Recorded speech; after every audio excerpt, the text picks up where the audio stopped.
Hi every one, പുതിയൊരു വീഡിയോയിലേക്ക് എല്ലാവർക്കും സ്വാഗതം. അപ്പോൾ നമുക്ക് കുറേ ചാമ്പങ്ങ കിട്ടിയിട്ടുണ്ട് കേട്ടോ. അതുകൊണ്ട് നമ്മൾ ചാമ്പങ്ങ വൈൻ ഉണ്ടാക്കാൻ പോവുകയാണ്. ചാമ്പങ്ങ വൈൻ ഉണ്ടാക്കുന്നതിൽ നമുക്ക് പ്രയാസമുള്ള ഒരേ ഒരു കാര്യമുള്ളൂ കേട്ടോ. അത് ഇത് നോക്കി പെറുക്കി എടുക്കുക എന്നുള്ളത് മാത്രം. ബാക്കി പിന്നെയെല്ലാം സിമ്പിളാണ്. അപ്പോൾ പാറുക്കുട്ടി ഇത്രയും ചുമല നിറമൊക്കെ കണ്ടുകൊണ്ട് ഓടി വന്നതാണ് കേട്ടോ എന്താണെന്നറിയാനായിട്ട്. നിറമുണ്ടെങ്കിലും അത്രയ്ക്ക് മധുരമൊന്നുമില്ല കേട്ടോ. ആദ്യം നമുക്കിത് ഓരോന്നും എടുത്ത് കഴുകി വൃത്തിയാക്കി എടുക്കാം. അതായത് നന്നായി പഴുത്തായതുകൊണ്ട് ഇതിനകത്ത് പുഴു ഉണ്ടോയെന്നൊക്കെ നമുക്കറിയില്ല. അതുകൊണ്ട് നന്നായിട്ട് നോക്കി വേണം നമ്മളിത് കഴുകിയെടുക്കാൻ. കഴുകിയെടുത്തിട്ട് ഒരു 3-4 കഷ്ണമായിട്ട് ഇത് മുറിച്ചെടുത്താൽ മതി. ഞാൻ വൈനിടാൻ വേണ്ടി എടുത്തേക്കുന്ന ഡപ്പി പ്ലാസ്റ്റിക് ഡപ്പിയാട്ടോ.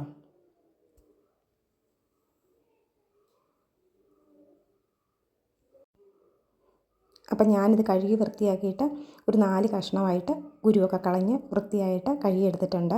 ഇനി നമുക്കത് നമ്മുടെ ഏത് ടിന്നാണോ എടുത്തേക്കുന്നത് ആ ടിന്നിനകത്തോട്ട് ഇടാം.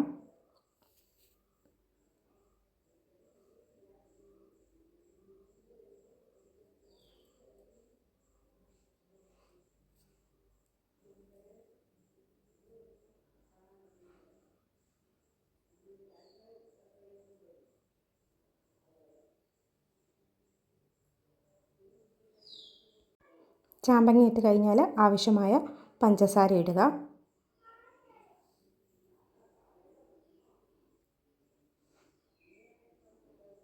അതിനുശേഷം 2 കറുവപ്പട്ട ഞാൻ പൊട്ടിച്ചതിനകത്തോട്ട് ഇടുന്നുണ്ട്. നുറുക്ക് ഗോതമ്പോ വലിയ ഗോതമ്പോ ഏതാണെങ്കിലും കുഴപ്പമില്ല. നമ്മുടെ വീട്ടിലുള്ള ഏതാണോ അതെടുത്തിടുക. ഞാൻ നുറുക്ക് ഗോതമ്പാണ് ഇടുന്നത്. ഇനി വേണ്ടത് തിളപ്പിച്ചാറിയ വെള്ളമാണ്. ആ വെള്ളവും നമ്മൾ ഈ ചാമ്പങ്ങ മൂടി കിടക്കാൻ പാകത്തിന് വെള്ളം കൂടി ഒഴിക്കുക. എന്നിട്ട് നല്ല ടൈറ്റാക്കി ഇത് അടച്ച് പതിരാക്കി ഒരു സ്ഥലത്ത് സൂക്ഷിക്കുക.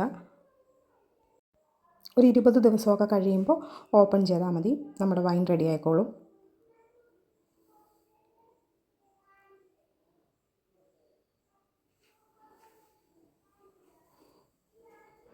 ഇത് ഞാൻ അടപ്പൊക്കെ വെച്ച് അടച്ച് വെച്ചിട്ടുണ്ട് കേട്ടോ.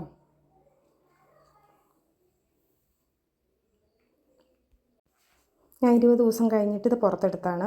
അപ്പോൾ എന്താ ഇങ്ങനെയാണ് നമ്മുടെ വൈനിരിക്കുന്നത്.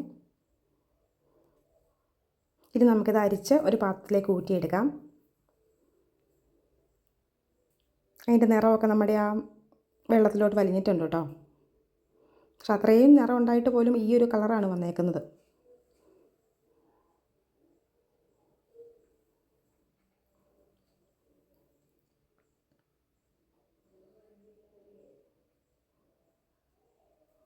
ഇതാണ് കേട്ടോ നമ്മുടെ വൈൻ്റെ ഫൈനൽ ലുക്ക്.